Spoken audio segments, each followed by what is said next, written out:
Hello guys, good morning. Good morning truckers.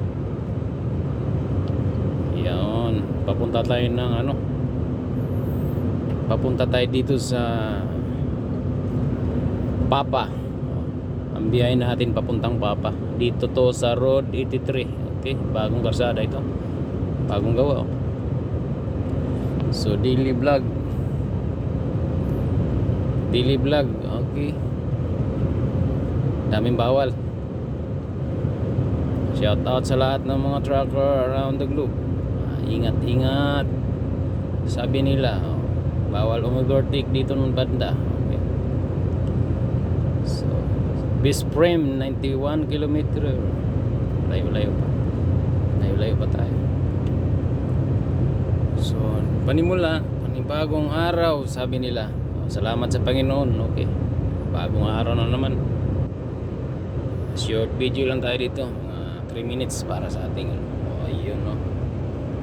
Ganda ng mga kulay ng mga kadahunan ng ito, sunflower. Okay.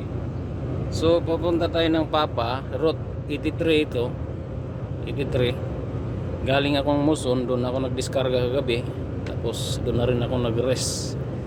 Shout out kay Romaldo, buti tumawag si Gilboy kagabi. Sabi ko, bakit may tao sa harapan ko? Akala ko kung sino, si Romaldo pala. Kinuha yung truck niya, binaba yung mga gamit, isinakay muna dito.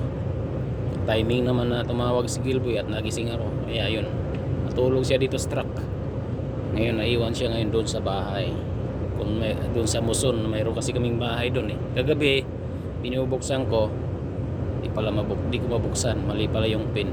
Ngayon okay na, nabuksan ko kanina umaga, binaliktad ko lang. Okay, ang pin ng bahay nandun sa nandun sa binigay ko na rin kay Roybel. Okay, so mga 3 minutes lang ako mag-vlog dito, so party pa rin to ng hanggar eh. As usual, local trip pa rin tayo, diba? Gior, dito nakatira si busing namin sa Gior. Tapos may bahay din siya dito, may bahay din dun sa Puldis. Hanggang dito umaga. Ang oras ngayon ay alas 7:08. Alas 7:08. Araw ng Miyerkules. Okay. Dami rin sama dito mga karsada. Okay.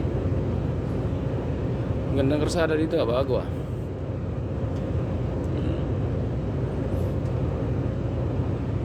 So ingat trucker, yun. Mula dito sa daan na ito, papunta tayo ng Papa. Inulit ko na naman, Papa, lugar yun Papa. Hindi sa kabila dilawan na rin yung dito, mga sunflower, no? Ganda ng karsada ito diba? Ganda ng karsada. So Papa yun, nakita yung Papa, 31 km na lang. So malapit na ako. So ito yung ginagamit ko pala, mga GPS na yan dalawa, Google Map, GPS. Nagbabasihan ko lang yan. Okay, pero ang sinusunod natin truck kasi mamaya may mga bawal, di ba? Ayun, pang browse ko lang yan para maninigurado lang ba, para hindi tayo maligaw. Okay, bye! Ingat palagi, trucker.